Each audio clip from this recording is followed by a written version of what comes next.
예수를 믿으니까 역시 다르네요. 이런 칭찬을 한번 들어보셨습니까? 여러분 주변에서? 여러분이 예수 믿은 이후에 여러분 친구나 이웃들이나 가족이나 가까이 있는 사람에게 역시 예수 믿는 사람은 다릅니다. 역시 예수 믿는 사람은 정말 뭔가 다르긴 다르네요. 어때요? 이런 칭찬 들어보신 적 있으세요? 역시 목사님이니까 좀 다르시네요. 이 칭찬을 들어본 것 같아요. 우리가 예수 믿는다는 것 때문에 역시 세상 사람과 다르네요. 역시 말하는 게 다르고, 역시 생각하는 게 다르고, 역시 뭔지 몰라도 하여튼 다르긴 다르네요. 사실 우리가 예수 믿은 다음에 이런 소리를 들어야 되지 않겠어요? 예수를 믿으나 믿지 않으나 아무런 변화가 없고 예수 믿어도 세상 사람과 다른 삶을 살지 않는다고 한다면 예수 믿는다는 것이 우리에게 무슨 의미가 있을까? 물론 예수 믿어서 내가 복받고 예수 믿어서 내가 편하고 예수 믿어서 내가 세상에서 잘 되는 것, 이것도 중요하겠죠. 그러나 정말 우리가 예수를 믿는다고 한다면 우리를 바라보고 있는 사람들에게 있어서 이분은 정말 다르다. 역시 예수 믿는다 그러더니 다르네. 역시 교회 다닌다고 하더니 정말 다르네. 이 소리를 들어야죠. 오늘 이 시간에 이 금요기도에 참석한 저와 여러분이 우리 주변에서 만나는 사람에게 이런 칭찬을 받게 될 수 있기를 축복합니다. 정말 이거 축복이에요. 이것보다 더 큰 축복은 또 있겠습니까? 오늘 본문 말씀에 보면 하나님을 믿는 사람이 정말 다르다라는 칭찬을 들은 사람이 있어요. 그 사람의 이름은 바로 이삭이죠. 내가 지금 지켜보니까 당신은 당신이 믿는 신으로부터 진짜 복받은 사람이라는 것을 내가 증명합니다. 그것도 하나님을 믿지 않는 사람이 나를 지켜보면서 당신은 정말 당신이 믿는 하나님, 당신이 믿는 신이 정말 함께하는 사람이고 당신이 믿는 신에게 당신은 정말 복받은 사람입니다. 이삭이 이런 칭찬을 받는다. 사실 이런 칭찬을 받는다는 것, 이게 얼마나 놀라운 일일까요? 사실 이 이삭 자체는 나그네 인생을 살죠. 아버지 아브라함에 따라서 역시 이삭도 나그네 인생을 살아가요. 이 나그네 인생길이 얼마나 힘들고 고단한 인생일까? 이 나그네 인생길이 얼마나 두려운 마음을 가지고 살아가야 될까? 당연합니다. 왜? 나그네니까. 우리나라 우리 땅에 내 집을 짓고 정착해 사는 사람하고 전혀 다른 거죠.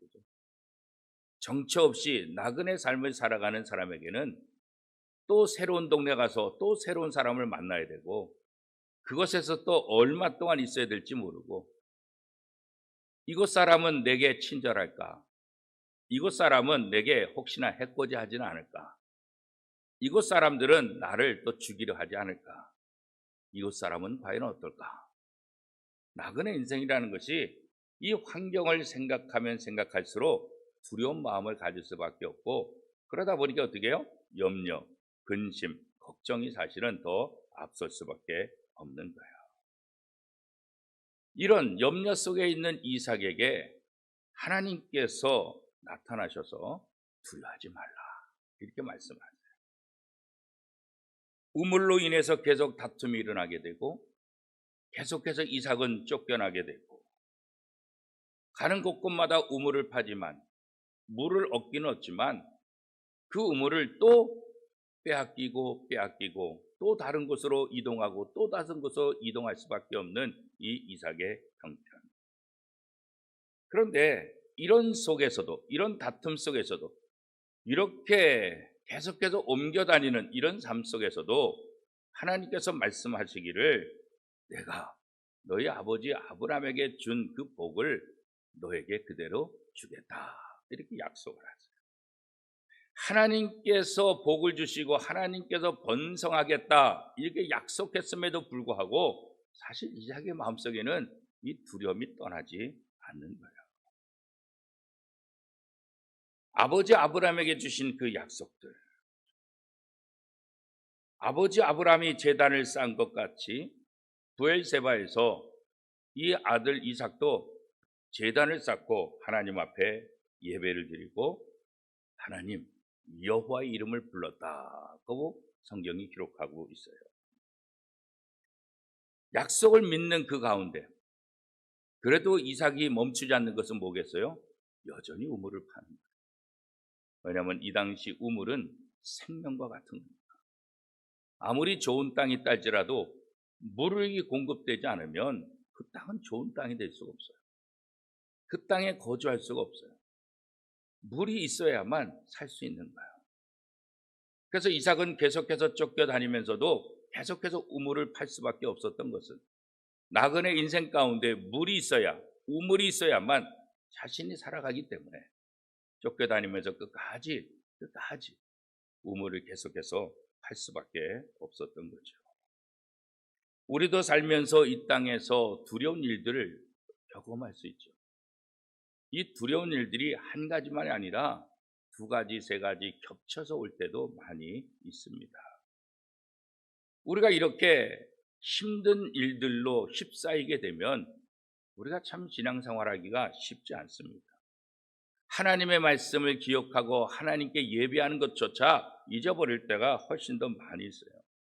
그리고 이 염려와 근심에 휩싸이게다 보면 두려움에 휩싸이게 되는 거죠. 그러나 그런 상황 속에서 언제나 하나님은 그 두려움에 휩싸여 있는 사람에게 먼저 찾아오세요. 두려움 속에 있었던 아브라함에게 먼저 찾아오셨듯이 지금 두려움 속에 있는 이 이삭에게도 하나님이 먼저 찾아오신 거예요. 그리고 내 아버지에게 내가 약속한 그 복을 내가 너에게 그대로 줄 것이고 내가 너로 번성하게 만들 것이다. 이 약속을 주시는 거죠. 오늘 우리도 이 땅에서 두렵고 힘든 그 상황 속에서 우리가 해야 될 일이 뭐냐? 하나님이 우리를 먼저 찾아오신 것처럼 우리는 이미 우리에게 주어진 하나님의 약속의 말씀, 이 말씀으로 돌아가야 됩니다. 이 말씀이 뭐라고 말하는가? 이 말씀이 우리에게 어떻게 위로하는가? 이 말씀이 우리로 하여금 어떻게 하라고 하는가? 이미 우리에게 주셔서 우리 곁에 있는 이 말씀으로 돌아가고 이 말씀을 사모하고 이 말씀 속에서 답을 찾으려고 하는 그런 노력들이 오늘 우리에게 필요합니다. 아브라함에게는 먼저 찾아가시고 이삭에게도 먼저 찾아가 주셨는데 이제는 뭐요? 이미 우리에게 이 말씀을 주셨잖아요. 그러니까 우리가 이미 우리에게 주어진 이 말씀으로 돌아가고 이 말씀으로부터 힘을 공급받는 것, 그것이 오늘 우리에게 굉장히 중요한 거죠. 하나님은 아브라함과 그의 후손 이삭과 함께 하시듯이 오늘 예수 그리스도를 믿는 아브라함의 모든 후손들에게도 아브라함과 이삭과 함께 하셨던 것처럼 모든 하나님의 자녀들에게 함께 하시겠다. 이 약속. 이것은 단순히 아브라함에게 약속하신 것을 이삭에만 주는 것이 아니라 예수 믿는 모든 사람들은 누구에다? 아브라함의 후손으로. 아브라함에게 주시고자 했던 이 약속은 예수 그리스도를 통해서 구주로 고백한 이 아브라함의 모든 영적인 후손에게도 동일한 역사, 동일한 약속의 말씀이 된다. 이것이 오늘 우리에게 소망이 되고 이것이 우리에게 기쁨이 되는 거죠. 아브라함에게만, 이삭에게만이 아니라 아브라함의 후손들, 예수 그리스도를 통해서 하나님의 자녀가 된 우리 모두에게도 동일하게 이 약속이 주어진다는 거예요. 그래서 우리는 이 약속의 말씀을 믿을 때 하나님 앞에 기쁘게 예배하고 하나님을 찬양하고 또 하나님께 감사의 고백을 드릴 수 있게 되는 거죠. 여러분, 혹시 최근에 겪었던 가장 두려운 사건이 있다고 한다면 무엇이 있을까요? 물론 개인적으로 다 다르겠죠. 어떤 분은 코로나19 확진되어 가지고 염려와 걱정 속에서 한 주간을 보냈던 분도 있을 수 있습니다. 또 이런저런 직장의 문제로, 가정의 문제로, 또 개인의 문제로 또 힘든 그런 상황 속에 빠져서 염려와 걱정, 두려움에 휩싸인 그런 분들도 있을 거예요. 세상은 수시로 우리를 유혹하고 우리를 넘어뜨리려고 하고 있는 거예요. 우리를 어떻게 하든지 염려 속으로, 두려움 속으로 자꾸 몰아가려고 세상은 우리에게 다양한 모습으로 유혹하는 거예요. 세상은 하나님과 반대되는 하나님의 자녀들이 평안히 사는 것, 그거 원치 않는 거예요. 그렇기 때문에 하나님의 자녀들은 눈에 보이는 상황이 아니라 보이지 않는 하나님을 의지해야 됩니다. 이 상황은 언제든지 변화될 수 있고 이 상황은 언제든지 만들어질 수 있어요. 그러나 그렇게 만들어진 상황 때문에 우리가 염려하고 걱정하고 좌절할 이유는 없다는 거예요. 왜 그럴까요? 보이는 상황보다 보이지 않는 하나님이 우리에게 훨씬 더 중요하기 때문에 그래요. 물론 우리에게 보이는 닥쳐 있는 환난들, 염려들, 근심들, 이것이 우리를 괴롭게 하고 힘들게 하는 건 사실이에요. 그러나 그런 문제들에게 우리가 주눅들고 지는 자가 되는 것이 아니라 그 가운데서 보이지 않는 하나님을 의지하고 보이지 않는 하나님의 약속의 말씀을 붙잡고 믿음으로 일어서는 것, 기도로 일어서는 것, 이것이 오늘 우리에게 굉장히 중요한 것이죠. 우리는 보이지 않는 하나님이지만 그 하나님께서 우리에게 선물로 주신 하나님의 약속의 말씀, 이것이 있기 때문에 이 약속의 말씀을 통해서 우리는 다시 용기를 얻을 수 있는 거예요. 하나님이 함께 하시겠다는 그 인도, 그 보호, 동행의 약속들, 그것을 우리가 너희에게 여러 가지 환난이 있지만 여러 가지 시험이 있지만 내가 함께 할 것이다. 그리고 너희가 넉넉히 그 시험 속에서 이길 수 있도록 내가 너를 도울 것이다. 환난 날에 부르짖는 자들에게 내가 모든 것을 이길 수 있도록 하겠고 너의 기도를 들어주겠고 응답해 주겠다.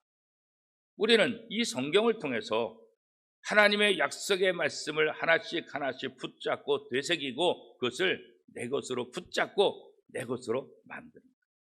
그것이 바로 믿음이고 그것이 바로 하나님의 자녀들이 해야 되는 가장 중요한 일들인 거죠. 그래서 우리는 하나님의 약속의 말씀을 붙잡고 우리의 삶을, 우리의 몸은 산 제사로 드립니다. 우리의 삶 자체로 하나님을 찬양하고 우리의 삶 자체로 하나님께 영광 돌리는 거죠. 우리의 삶이 찬송이 되고 우리의 삶이 기도가 되어야 되고 우리의 삶이 감사가 되어야 한다는 거죠. 아비멜렉이 사람들과 함께 이삭을 찾아오죠. 이삭은 또 두려움에 빠지죠. 아니 지금까지 우리를 쫓아버렸는데 여기까지 또 쫓아와서 우리를 또 쫓으려고 하는구나. 그래서 아비멜렉과 군대장과 또 그 친구들이 왔을 때 이삭은 걱정하고 있는 거예요. 그런데 엉뚱하게 쫓아내려는 것이 아니라 우리와 함께 계약을 맺자 그런 거예요. 아니 지금까지 계속해서 우리를 쫓아내더니 무슨 또 뚱딴지같이 계약을 맺자 그러냐. 아브라함의 이 이삭의 입장에서는 도대체 이해가 안 되잖아요.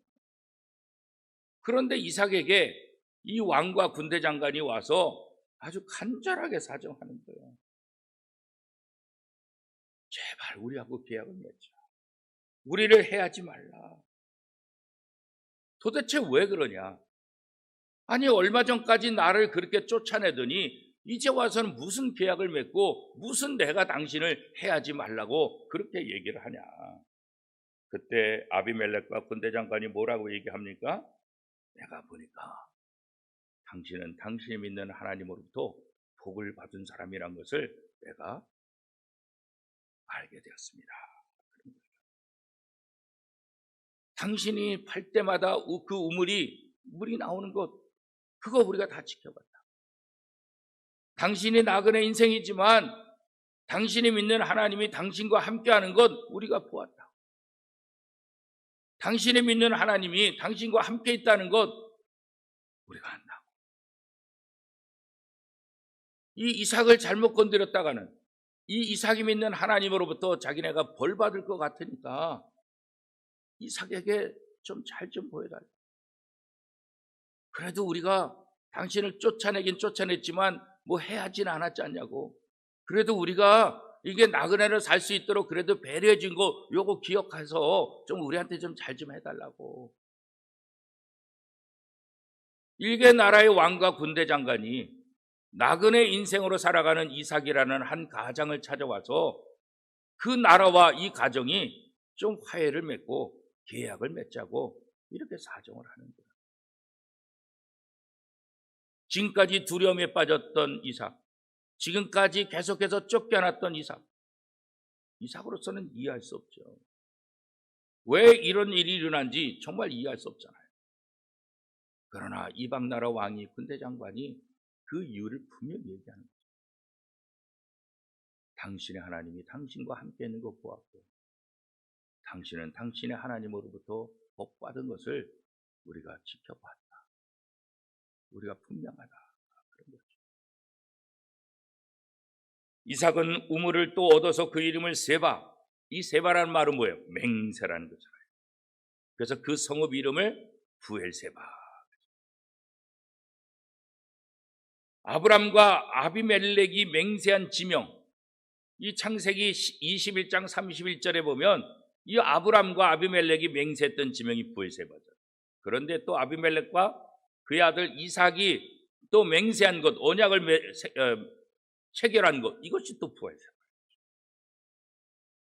아브람의 모습은 이삭의 모습을 통해서 반복되고 있는 것을 우리가 볼 수 있어요. 하나님은 아브람의 자손에게 복을 주고 번성하게 해서 천하 만민을 향한 복의 통로가 되게 하셨다 그랬잖아요. 그런데 이방 나라 왕이 그것을 안 거예요. 저 이삭이 별 볼 일 없는 사람인 줄 알았더니 저 이삭이야말로 진짜 복의 통로다. 저 이삭 건드렸다가는 우리가 위험에 빠지고 저 이삭과 우리가 친하게 잘 지내면 저 이삭이 받은 번성함, 저 이삭이 받은 그 복 우리도 누릴 수 있겠다. 이방 나라 왕도 이것을 인정하게 되는 거죠. 하나님이 주신 복이 처음에는 별 볼 일 없는 것 같지만 하나님이 함께하는 사람이 미약해 보이는 것 같지만 힘으로 싸워 이기는 것이 아니라 하나님이 함께 하시는 것을 믿게끔 함을 통해서 전쟁하지도 않고 피 한 방울 흘리지 않고 왕과 군대 장관이 와서 결국 뭐예요? 항복하는 거 아니겠어요? 당신이 얼마나 위대한 인물인지 이제서야 우리가 깨달았습니다. 오늘 우리가 이 땅에서 하나님의 자녀답게 사는 게 뭘까? 하나님의 자녀로서 승리하는 게 뭘까? 뭐 말로 싸워서 이기는 걸까? 아니면 물질로 싸워서 이기는 걸까? 그것이 아니라 우리 속에서 하나님의 모습이 보이게 되는 것. 그것을 통해서 상대방이 무릎 꿇게 하는 것. 그게 바로 신자의 능력이고 신자의 권세 아니겠어요? 그렇기 때문에 아브라함의 자손 이 이삭은 하나님께서 아브라함을 지켜주셨듯이 이 이삭을 지켜주십니다. 오늘 예수를 믿고 구원받은 우리 모두도 하나님께서 아브라함과 이삭과 함께하며 그들을 지켜 보호했듯이 오늘 예수를 믿는 우리 모든 사람도 하나님께서 여전히 함께하시며 지켜주실 것이다. 이게 바로 성경을 통해서 우리에게 주시는 약속이지요. 우리는 이 약속을 믿는 거예요. 그리고 하나님으로부터 복 받았다는 것을 우리만 아는 게 아니에요. 우리만 아는 것이 아니라 우리 주변의 모든 사람이 아는 거예요. 어떤 면에서는 나는 모르고 있는데 상대방은 아는 거죠. 이삭이 그런 거죠. 내가 무슨 하나님한테 복 받아. 내가 이렇게 쫓겨다니는 인생인데 늘 두려움 속에 살아가는 인생인데 내가 무슨 하나님의 복을 받아. 아마 이삭 자체는 자기가 복 받은 사람인지 모르고 있어요. 그런데 이방 나라 왕은 그것을 본 거예요. 그리고 이삭한테 가서 얘기해 주는 거예요. 당신은 당신이 믿는 하나님으로부터 복 받은 사람입니다. 이방 나라 왕이 와서 얘기해 주는 거예요. 오늘 우리도 그럴 수 있어요. 우리가 하나님 믿고 우리가 신앙생활 하는데 나 같은 사람이 무슨 복을 받았어? 그런데 믿지 않는 사람들이 나를 바라보고 당신은 진짜 복 받았네, 복 받았어. 당신 정말 신앙생활 한다 그러더니, 당신 진짜 교회 다닌다 그러더니 내가 보니까 당신은 진짜 복 받았어, 복 받았어. 믿지 않는 사람조차도 인정하는 거예요. 이게 하나님이 주시는 복이에요. 내 속에서 나만 아는 것도 아니고 하나님이 주신 복이 내 속에서 멈춰서는 안 되고 내 속에서 넘쳐 흘러야 돼요. 내 속에 가두는 것이 아니라 넘쳐 흘러서 세상 사람들이 보고 세상 사람들이 인정하는 거예요. 그게 하나님께서 아브라함에게 주신 복이라고. 그래서 하나님이 아브라함을 뭐라고 그런 거예요? 너는 복의 통로가 될 것이다. 하나님이 주신 복을 자기 혼자만 누리는 것이 아니라 이 아브라함을 통해서 하나님께서 주신 복이 넘쳐 흘러서 주변의 사람들이 그 복을 함께 누리고 함께 받아먹고 함께 복받은 사람으로 살아가게 하는 것. 이게 바로 복의 통로라고. 오늘 우리가 이 세상에서 살아가는 이유가 바로 이거라고. 내가 하나님을 믿기 때문에 나와 함께 하시는 하나님, 내게 주신 그 복을 나를 통해서 세상에 흘러보내고 내 주변 사람들이 그 복을, 나 때문에 내 옆 사람들이 복을 받게 하는 것. 그게 바로 하나님께서 아브라함에게 주신 복의 모습이라. 이삭이 가는 곳곳마다 우물을 파고 그 물이 나왔잖아요. 이 블레셋 사람들이 우물을 파면 물이 나질 않는데 이삭이 파면 나타나는 거예요. 우물을 파면 뭐예요? 적어도 한 부락을 살리는 거죠. 또 다시 옮겨가요. 우물을 파요. 쫓겨나요. 그러면 쫓겨나더라도 거기 뭐예요? 물이 있잖아요. 또 다른, 물론 이방 나라 블레셋 사람들이지만 그 사람들이 또 살아가는 거죠. 이삭은 우물을 파고 쫓겨났다 생각하지 모르지만 이삭이 판 우물을 통해서 또 한 부족들이, 또 한 마을 사람들이 그 우물을 통해서 복을 누리게 됩니다. 오늘 우리 신자들이 하는 일이 바로 그런 거예요. 어떻게 보면 내가 손해보는 것 같아요. 어떻게 보면 내가 쫓겨나는 것 같아요. 어떻게 보면 내가 이거 뭐 하는 짓인가 그럴 수 있어요. 그러나 예수 믿는 사람이 하는 행동들은 결국 뭐예요? 다른 사람들을 복받게 하는 것이다. 그래서 때로는 억울해도, 때로는 힘들고, 때로는 내 생각에 왜 이럴까? 그런다 할지라도 우리는 그것 때문에 염려하고 좌절하지 말아야 된다. 매 순간 매 순간 하나님이 함께 하시기 때문에 힘든 순간에도 우리는 낙심하지 않고 하나님의 약속을 붙잡고 소망 가운데 살아야 된다. 왜 그래요? 이미 성경을 통해서 보여줬잖아요. 하나님이 함께하는 사람이 어떤지, 하나님께서 복 주시겠다고 했을 때 그 복 받은 사람이 어떤지 이미 성경을 통해서 우리에게 확실히 보여줬잖아요. 그렇기 때문에 우리는 그 약속을 믿고 행하는 사람에게 하나님께서 어떻게 하셨는지 이것을 믿고 우리가 그 소망을 가지고 살아가야 되는 거예요. 우리에게 주신 복은 우리가 분명히 기억해야 돼요. 나만을 위한 복이 아니다. 절대로 나만을 위한 복이 아니다. 나를 통해서 그 복이 나를 넘쳐 흐르게 해서 다른 사람이 누릴 수 있도록 하는 것. 이게 하나님께서 아브라함에게 주신 복이고 그것이 오늘 아브라함의 후손인 우리를 통해서 하나님께서 이루시고자 하는 복이다. 그런 거죠. 자, 오늘 본문에 보면 이 에서가 이삭처럼 나이 40에 아내를 맞이하잖아요. 그런데 이삭은 가나안 여인이 아니라 고향의 친척 중에서 아내를 찾게 됐잖아요. 그런데 이 에서는 어때요? 자기 눈에 좋은 대로, 보기 좋은 대로, 자기 지역에서 가까운 곳에서 이방 나라 해족속 중에서 그 사람들을 자기 아내로 맞이했다. 그렇게 맞아요. 그런데 오늘 본문에 보니까 이것이 이삭과 리브가에게 뭐가 됐다고요? 근심이 되었다. 그렇게 말합니다. 아니, 아들 에서가 장가 들었는데 왜 부모 입장에서 근심이 됐을까요? 왜냐하면 에서의 부인들은 하나님을 믿지 않기 때문에 그런 거예요. 이방 여인을 아내로 맞아들였어요. 이방 여인을 아내로 맞아들였다는 것은 뭐 말하는 거예요? 그들이 하나님을 모른다는 거예요. 앞으로도 하나님을 모를 가능성이 훨씬 더 많은 거죠. 그리고 더 중요한 것은 이방신을 섬기고 있다는 거예요. 특별히 하나님의 자녀들은 무엇을 하든지 하나님 안에서 하나님을 의지하며 하나님 바라보며 살아가야 되는 존재인데, 부인을, 하나님을 모르는 부인을 얻다 보니까 함께 기도하지 못하는 거예요. 함께 하나님 앞에 나가 예배하지 못하는 거예요. 자기가 좋을 대로 가난한 여인을 그것도 한 번에 2명이나 자기의 아내로 삼았다고 이야기하고 있잖아요. 에서는 장자의 명분을 팥죽 한 그릇에 쉽게 팔아버릴 수 있을 정도로 육에 약한 사람, 육적인 사람, 그저 자기의 기분대로. 그러니까는 아내를 구할 때도 그냥 눈에 보기 좋은 대로 가까운 데서 자기 아내를 1명도 아니고 2명을 한꺼번에 얻었다, 이렇게 말하고 있는 것 아니겠어요? 오늘 우리가 육신을 갖고 있지만 이 육신의 정욕, 육신의 욕심대로 우리가 삶을 살아갈 것이 아니라 우리는 하나님의 영, 성령의 인도하심을 받는 사람이라, 이 육의 욕심에 따라가는 사람이 아니라 성령의 인도하심을 받아야 된다는 거죠.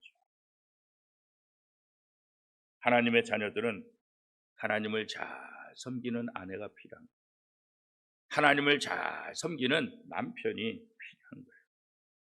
결혼은 단지 남자 여자가 결혼하는 것이 아니라 결혼은 하나님께서 두 사람을 한 몸으로 만들고 그 한 몸이 되어서 하나님께 영광 돌리라고 하신 이 거룩한 예식이라고. 주 안에 있는 자와 주 밖에 있는 자, 이 둘이 하나가 될 수 없다는 것을 얘기하고 있습니다. 육체적으로는 얼마든지 하나가 될 수 있을지 모르지만 영적으로 하나가 될 수 없다는 거예요. 그런 면에서 이 에서의 결혼은 이삭과 리브가에게 근심이 되었다라고 오늘 성경이 기록하고 있습니다. 주 안에서 결혼할 때 그때 참복을 누릴 수 있는 거예요. 물론 예수 믿는다고 다 신앙생활 잘하는 거 아니잖아요. 예수 믿는다고 다 좋은 사람은 아니잖아요. 그렇죠? 그러나 그럼에도 불구하고 같이 예배 드릴 수 있고 같이 신앙생활하고 같이 기도할 수 있다는 그 자체가 기본적으로 굉장히 중요하다. 배우자를 선택하는 기준이 어떠해야 될까? 학벌, 직장, 부, 이런 외적인 조건, 이거 굉장히 중요하죠. 그러나 이것보다 더 중요한 것은 무엇인 거예요? 바로 신앙적인 기준입니다.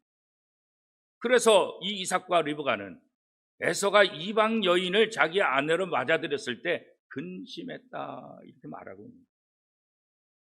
하나님 안에서 한 몸이 되어야 하나님이 주시는 복을 온전히 받아 누릴 수 있게 된다는 거예요.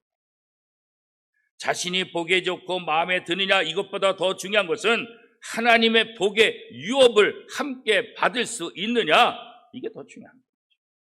세상적인 기준으로는 좀 부족해 보일지라도 하나님이 함께하는 가정, 그 가정이 복 있는 가정, 그 가정이 하나님의 영적인 유업을 받아 누릴 수 있고 하나님의 복의 통로가 될 수 있는 거예요.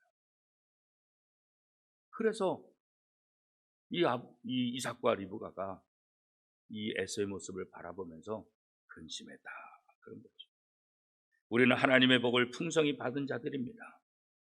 이 복을 어떻게 하든지 우리 대에서 끊어지면 안 되고 우리를 통해서 우리의 후손들에게, 우리의 이웃들에게 계속해서 이 복을 흘러보내야 될 책임이 오늘 우리에게 있는 거예요. 왜냐하면 너는 하나님께 복을 받은 자다, 이 소리를 우리가 듣기 때문에. 하나님께 복 받은 사람은 하나님께 복 받은 사람답게 살아가야 되는데, 하나님께 복 받은 사람답게 사는 것은 그 하나님의 복을 흘러보내는 거예요. 다른 사람에게로. 사랑하는 성도 여러분, 우리는 예수 그리스도를 구주로 고백했기에 하나님의 자녀고 하나님의 자녀가 되었기 때문에 하나님의 복을 받은 사람들 아닙니까? 이제 우리를 통해서 우리의 자녀들이, 우리의 가족들이, 우리의 이웃이, 우리의 친구들이 이 하나님의 복에 함께 동참하고 이 하나님의 복을 받는 이 자리에 함께하고 하나님의 복을 넘쳐 흐르게 하는 이 일에 동참한다고 한다면 이것보다 더 아름다운 가정, 이것보다 더 아름다운 부부, 이것보다 더 아름다운 삶이 어디 있겠습니까? 나는 하나님께 복 받은 사람이다. 이 복을 내 주변의 모든 사람들에게 아름답게 흘러보내는 그런 삶을 살자. 하지만은 저와 여러분의 삶이 될 수 있기를 축복합니다. 할렐루야!